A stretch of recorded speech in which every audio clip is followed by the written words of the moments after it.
और जब माननीय बहन जी की उत्तर प्रदेश में सरकार बनने जा रही है तो फिर सादाबाद विधानसभा में भी हाथी की सरकार बनना बहुत जरूरी है मेरे भाइयों। आप जानते हैं कि ये भारतीय जनता पार्टी की सरकार गरीब किसान मजदूर विरोधी सरकार है। ये हमारी और आपकी कभी नहीं हो सकती। ये सरकार केवल पूंजीपति, उद्योगपति और धन्ना सेठों की सरकार है। आप जानते हैं कि जब माननीय बहन कुमारी मायावती जी की सरकार आती है, कानून व्यवस्था चाक चौबंद हो जाती है। गुंडे माफिया चूहों की तरफ बिल में घुस जाते हैं। हिम्मत नहीं होती किसी भी हमारी बहन बेटी, माता बहन, किसी भी हमारे भाई की तरफ कोई आंख उठा के देख ले। और जब बहन जी की सरकार होती है तो लगातार रोजगार की गंगा जमुना बहती है। माननीय बहन जी ने अपनी सरकार में 23 लाख नौकरी देने का काम किया और स्वास्थ्य सुविधाओं के नाम पे अस्पतालों में जितनी भी मशीनें थी, डॉक्टरों की जो व्यवस्था थी और जो एम्बुलेंस हमारे घर पे दरवाजे पे आ जाती है एक फोन करते ही, उसको देने का काम भी माननीय बहन कुमारी मायावती जी ने किया था। और जानते हैं आप मेरे भाइयों, सर्व समाज के लिए सर्वजन हिताय सर्वजन सुखाय के मुद्दे पे काम करने वाली सरकार बहुजन समाज पार्टी की सरकार है मेरे भाइयों। इस सरकार में किसी की भी हिम्मत नहीं होती कि कोई भी दंगाई दंगा कर सके। बसपा की सरकार में, पूर्ण बहुमत की सरकार में एक भी दंगा उत्तर प्रदेश में कहीं नहीं हुआ।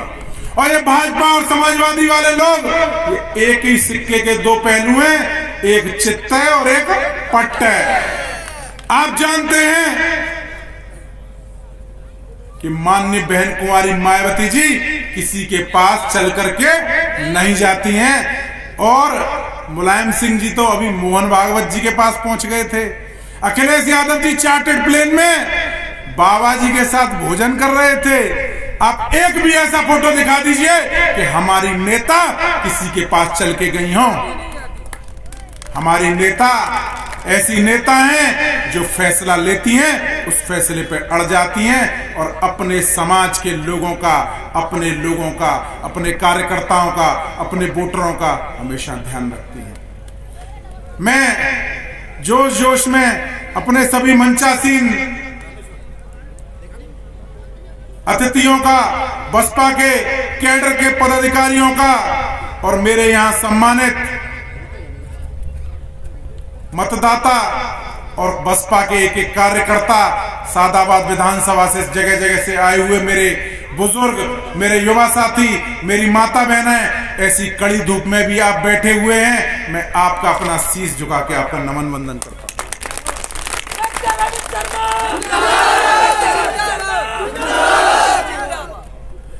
हमारी बहन जी ने एक नारा दिया है कि हमें हर एक बूथ को जिताना है और बसपा को उत्तर प्रदेश में लाना है। हमें इसी संकल्प के साथ में एक एक वोट हाथी के निशान पर देना है। और देखो ये लोकदल वाले क्या कह रहे हैं, लोकदल वाले कह रहे हैं कि हमारे काऊ आदमी की तरफ काऊ ने उंगलियां उठाए दई तो वहां को हाथ काट लेंगे, काऊ की तरफ आंख उठा दई तो आंख निकाल लेंगे। भैया आप विधायकी का चुनाव लड़ने आए हो कि गुंडई के सर्टिफिकेट को पाने के लिए चुनाव लड़ने के लिए आए हो? हम कहना चाहते हैं ऐसे लोगों से जिनकी मानसिकता अभी चुनाव के प्रचार चल रहा है उसमें इतनी खराब है, अगर ऐसे लोग गलती से चुन जाएंगे तो वो समाज में कैसा हाल कर देंगे आप लोग समझ लीजिएगा। मेरे भाइयों, मैं ऐसे लोगों से कहना चाहता हूं, अगर आपको करना ही है, बात करनी ही है, तो सड़कों की बात कीजिए कि हम अच्छी सड़कें बनवा देंगे, पानी पीने की अच्छी व्यवस्था करा देंगे, शिक्षा की अच्छी व्यवस्था करा देंगे, रोजगार की व्यवस्था करा देंगे और माता बहन बेटियों की, सब समाज की सुरक्षा की व्यवस्था करा देंगे। अगर कहना है तो ऐसी बातों को कहिए जब ही आप एक सच्चे जनप्रतिनिधि बन सकते हैं मेरे भाइयों। ऐसी गुंडई की बातें करने वाले व्यक्ति को चुनना हमारे लिए और इस सादाबाद विधानसभा के लिए बहुत ही खतरनाक हो जाएगा। आप जानते हैं, आपका भाई हूं, आपका बेटा हूं, गांव में रहता हूं, गांव में पैदा हुआ, गांव में बड़ा हुआ, आज भी गांव में रहता हूं और कल भी गांव में रहूंगा।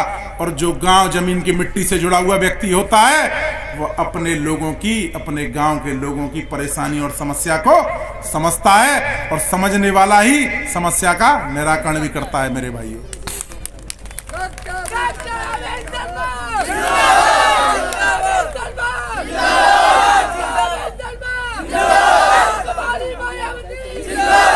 आप जानते हैं मैं बहुत ज्यादा लंबा समय नहीं लूंगा, 2 मिनट और आपके बीच में बोलूंगा कि इस बार का जो चुनाव है, इस चुनाव में आप लोगों को यहां से ऐसी ताकतों को भी रोकना है जो समाज में गुंडई और दुराचार और ऐसी चीजों को करें। अभी उन्नाव की एक घटना हुई, एक समाजवादी पार्टी के नेता ने एक दलित परिवार की बेटी का अपहरण कर लिया और परिवार ने बहुत ढूंढा उस बेटी को, पर वो बेटी कहीं भी मिल नहीं पाई। उस बेटी के साथ उस समाजवादी पार्टी के नेता ने दुराचार करने के बाद उसे मार करके गड्ढे में, जमीन में, अपने खेत में गाड़ लिया। जब पुलिस ने पड़ताल की, उसके परिवार ने पड़ताल की, तो बड़ी मुश्किल से पता चला कि वो बेटी उस गड्ढे में दबी हुई निकली। जब ये समाजवादी पार्टी के लोग अभी से ऐसी गुंडई पे उतर आएंगे और गलती से आपने समाजवादी और लोक दल के गठबंधन को एक भी वोट दे दिया, तो ये समझ लेना कि हमारी बेटियों के हत्यारों को वो वोट चला जाएगा। मेरे भाइयों, आपको बताना चाहता हूं, मान्यवर साहब बसपा के रूप में एक आपको छायादार वृक्ष लगा करके देके गए हैं और उस छायादार वृक्ष में हमारी आपकी जिम्मेदारी बन जाती है कि उस छायादार वृक्ष में, बसपा नाम के उस वृक्ष में, उस पेड़ में हमें समय समय पे वोट रूपी पानी और खाद देने का काम करना पड़ेगा। अगर हम उसमें खाद और पानी नहीं देंगे वोट के रूप में, तो ध्यान कर लियो जे अगर पेड़ मुरझाएगो तो भैया कोई छाया देवे वाला तुम्हें बचेगो नहीं। ध्यान कर लेना इस बात को मेरे भाइयों। इसीलिए मेरा आपसे आह्वान है, आपसे करबद्ध प्रार्थना है, मैं अपील करता हूं कि यहां सादाबाद से जब आपका बेटा, जिसे माननीय बहन जी ने हाथी का निशान देकर के आपके बीच में भेजा है, तो जब आपके बेटे और भाई को यहां से लड़ाया है, एक एक वोट अपने भाई को और माननीय बहन कुमारी मायावती जी के हाथी के निशान को दे करके यहां से अपने बेटे को अपना सेवक बना लेना और आप सब विधायक बन जाना मेरे भाइयों। यही मेरा आपसे निवेदन है, आग्रह है।